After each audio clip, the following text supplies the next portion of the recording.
اس video میں ہم ایک ایسے عجیب الخلقت شخص کا تذکرہ کرنے جا رہے ہیں جو نہ تو کوئی بادشاہ تھا اور نہ ہی کوئی مختلف مخلوق۔ اس کے باوجود اس جیسا انسان اس دنیا نے دوبارہ نہیں دیکھا۔ اس کو ملنے والی شہرت اس کی غیر معمولی قد و قامت اور لمبی ترین عمر کی وجہ سے ہے۔ اس دیو ہیکل آدمی کا نام اوج بن انک تھا۔ روایات کے مطابق اس شخص کا قد 80 ہاتھ اور عمر 3600 سال تھی۔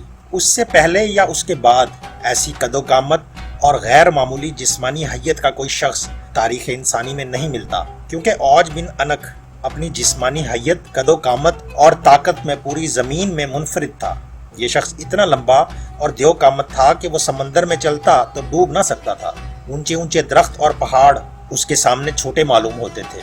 اس کی لمبائی اور قد اتنا لمبا اور بھاری تھا کہ دوسرے لوگ اس کے سامنے کیڑے مکوڑوں کی مانند لگتے تھے۔ اس دیو نما انسان کے بارے میں تاریخی اور اسرائیلی روایتوں میں بہت کچھ ملتا ہے، اور اس شخص کے بارے میں بہت سی کہانیاں اور قصے مشہور ہیں۔ اس ویڈیو میں ہم آپ کو اس عجیب الخلقت دیو ہیکل انسان کی مکمل معلومات تاریخی اور اسرائیلی روایات کی روشنی میں بیان کریں گے۔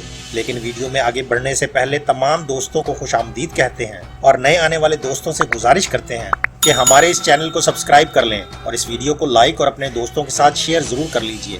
یہ آپ کی طرف سے ہماری حوصلہ افزائی ہوتی ہے۔ تو چلتے ہیں اس منفرد معلوماتی ویڈیو کی جانب۔ اللہ رب العزت نے اس زمین پر 1 لاکھ سے زیادہ انبیاء اور رسولوں کو مبعوث فرمایا، جن کا سامنا فرعون اور نمرود جیسے سرکش لوگوں سے ہوا۔ اللہ رب العزت نے اپنے نیک بندوں کو ان شیطان صفت لوگوں پر ہمیشہ فتح نصیب فرمائی، اور یہ ثابت کر دیا کہ اللہ رب العزت ہمیشہ سچے لوگوں کا حامی اور مددگار رہتا ہے۔ دراصل اوج بن انک حضرت آدم علیہ السلام کا نواسہ تھا، جو حضرت آدم علیہ السلام کی بیٹی صفورہ کے بطن سے پیدا ہوا تھا۔ اوج بن انک بچپن سے ہی اپنے ہم عمر بچوں سے طاقتور اور دراز قد نظر آتا تھا، اور جب جوان ہوا تو اس کی لمبائی غیر معمولی حد تک بڑھتی چلی گئی۔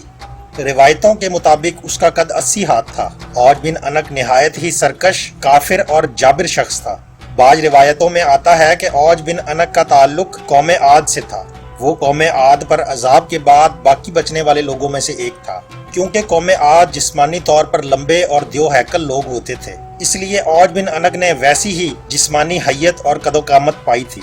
حضرت ابن عمر رضی اللہ تعالیٰ عنہ فرمایا کرتے تھے کہ اوج بن انک اس قدر دراز قد تھا کہ وہ سمندر کی تہ میں ہاتھ ڈال کر مچھلی پکڑ لیا کرتا تھا، اور اسے سورج کے قریب کر کے بھون کے کھاتا تھا۔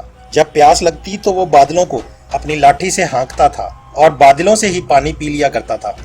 بتایا جاتا ہے کہ حضرت نوح علیہ السلام کے زمانے میں بھی اوج بن انک موجود تھا۔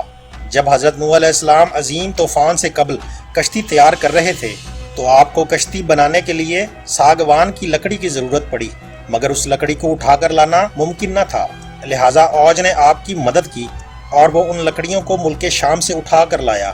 لہٰذا اللہ پاک نے اس کے اس عمل سے خوش ہو کر اسے غرق ہونے سے نجات دے دی، جبکہ بعض تاریخ دانوں نے یہ لکھا ہے کہ اوج حضرت نوح علیہ السلام پر ایمان نہ لایا تھا اور آپ کی کشتی میں سوار ہونے سے انکار کر دیا تھا۔ اس کے باوجود وہ اس سیلاب سے بچ نکلا، کیونکہ طوفان نوح کے وقت پانی صرف اس کی کمر تک ہی پہنچا تھا۔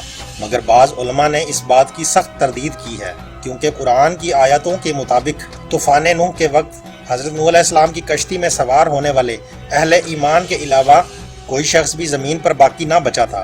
روایتوں کے مطابق غیر معمولی قد و قامت کے ساتھ اوج بن انک نے بہت لمبی عمر بھی پائی تھی۔ بتایا جاتا ہے کہ اس کی عمر 3600 سال تھی۔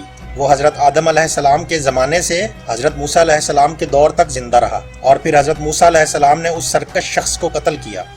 واقعہ کچھ یوں ہے کہ فرعون کے دریائے نیل میں غرق ہونے کے بعد جب بنی اسرائیل کی قوم کو اس کے ظلم و جبر سے نجات مل گئی تو اس کے کچھ عرصے بعد اللہ جل شانہ نے حضرت موسیٰ علیہ السلام کو حکم دیا کہ ملک شام کی سرزمین سے ظالم و جابر لوگوں کو نکال دو اور خدا کے دشمنوں سے جہاد کرو، اور اپنی قوم میں سے 12 افراد کو بنی اسرائیل کے 12 قبیلوں پر سردار مقرر کر دو، تاکہ یہ سب اپنے سرداروں کے تابع رہیں اور اللہ کے احکامات کی پابندی کرتے رہیں۔ چنانچہ حضرت موسیٰ علیہ السلام نے اپنی قوم کے 12 قبیلوں پر ان میں سے 12 افراد کو سردار مقرر کر دیا۔ اللہ کے حکم کے مطابق حضرت موسیٰ علیہ السلام اور حضرت ہارون علیہ السلام جہاد کے لیے اپنے سرداروں اور قوم کے ہمراہ جب کنعان کے مقام پر پہنچے تو اپنے سرداروں کو حکم دیا کہ وہ ملک شام جا کر وہاں کے ظالم اور جابر لوگوں کے حالات معلوم کریں۔